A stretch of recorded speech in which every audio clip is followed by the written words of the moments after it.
चंद्रशेखर जी, सबसे पहले तो आपको सारी बधाइयां, अब आप सांसद हैं। बहुत बहुत धन्यवाद भाई, बहुत बहुत धन्यवाद आपका। इस जीत पर आप क्या कहेंगे, किसे देंगे इसका क्रेडिट? इस जीत का क्रेडिट मैं नगीना की महान जनता को देता हूं, जिन्होंने मुझे आशीर्वाद दिया और मेरे ऊपर भरोसा किया। साथ साथ भीम आर्मी आजाद समाज पार्टी के कार्यकर्ता, पदाधिकारी, नेताओं को देता हूं, जिन्होंने वहां दिन रात मेहनत की, सबसे लोहा लिया। और सबसे ज़्यादा धन्यवाद हमारे बहुजन समाज में जन्मे सभी संतों, गुरुओं, महापुरुषों का, जिन्होंने बल पैदा किया कि हम भी हक वंचित समाज के लोग भी आगे बढ़ सकते हैं।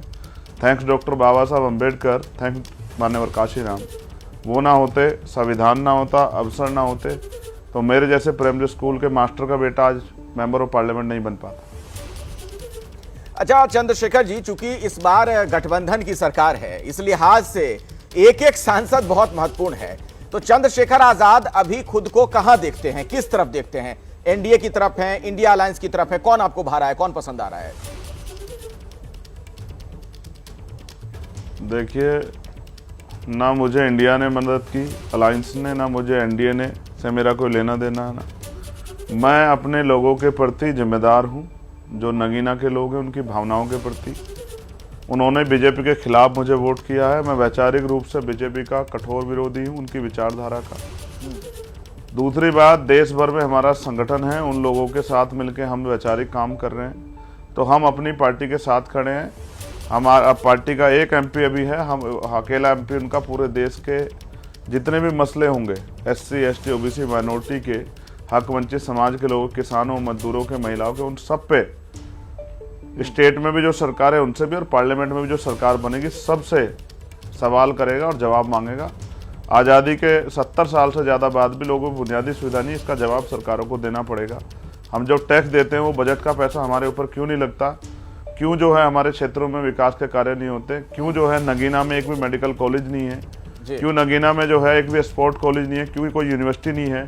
क्यों उद्योग धंधे नहीं लगे हैं? वहाँ के नौजवान रोजगार के लिए कई अन्य अन्य प्रदेशों में जाते हैं। इसका जवाब जो है सरकार को देना पड़ेगा। सिर्फ बातों से काम नहीं चलेगा, बातों से पेट नहीं भरेगा सरकार। आप जो तमाम सवाल पूछे जाएंगे चंद्रशेखर जी, आप जाहिर तौर पर सदन में भी सवाल अब पूछेंगे, अब आप सांसद भी हैं, वहां भी आपकी आवाज सुनाई पड़ेगी। लेकिन आपकी कोई ऐसी मांग, ऐसी कोई डिमांड जो अगर एनडीए के लोग, बीजेपी के लोग मान लें तो आप उनको समर्थन दे दें?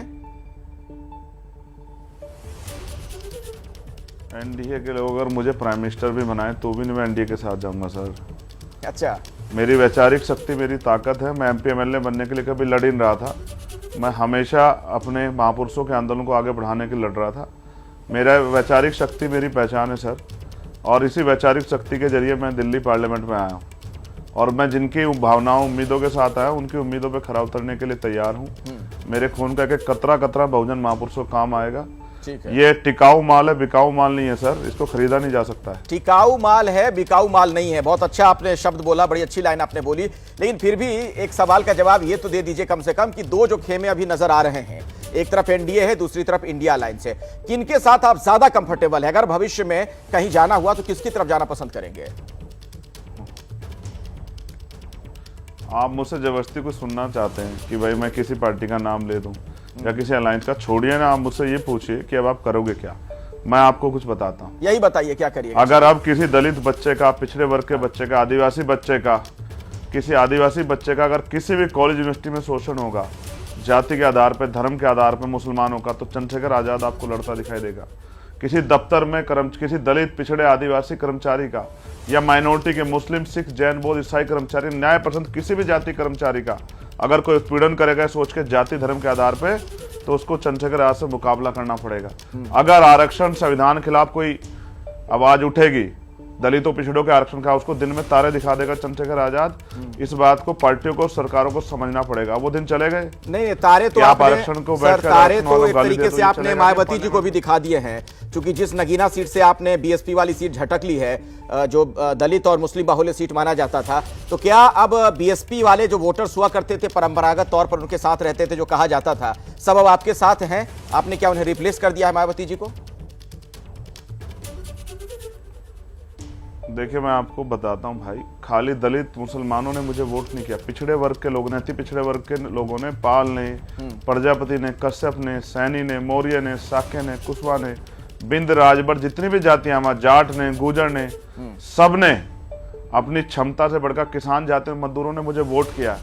दलित मुसलमान तो मेरे ऊपर उनका आशीर्वाद शुरू से बना रहा, मेरे हर संघर्ष में वो साथ थे, लेकिन पिछड़े वर्ग की सब जातियों ने मुझे वोट किया, सामान्य वर्ग के लोगों ने जो वोट किया।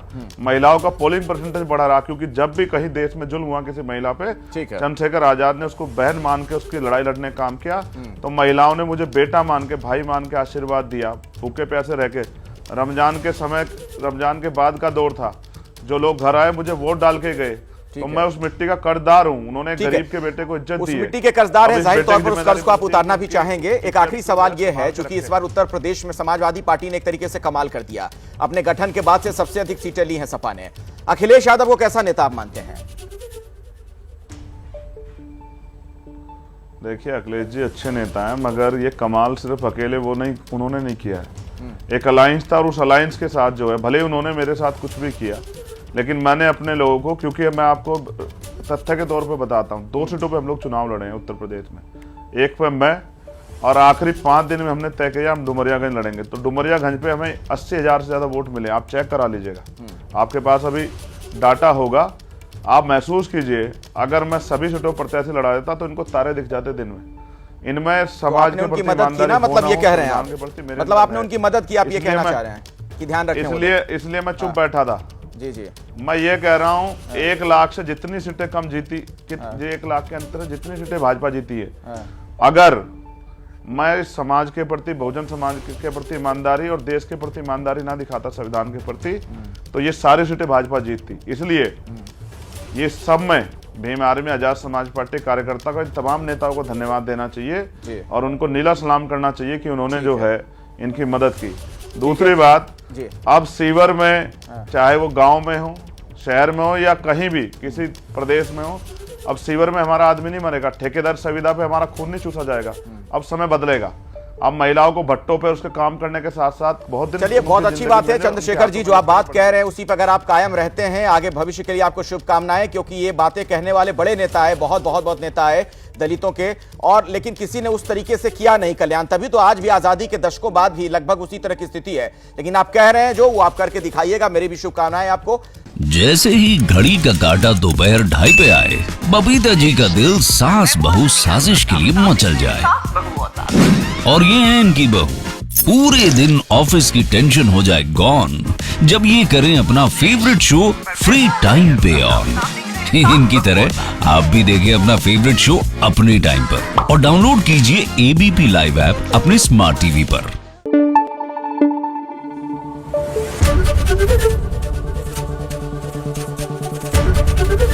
एबीपी न्यूज आपको रखे आगे।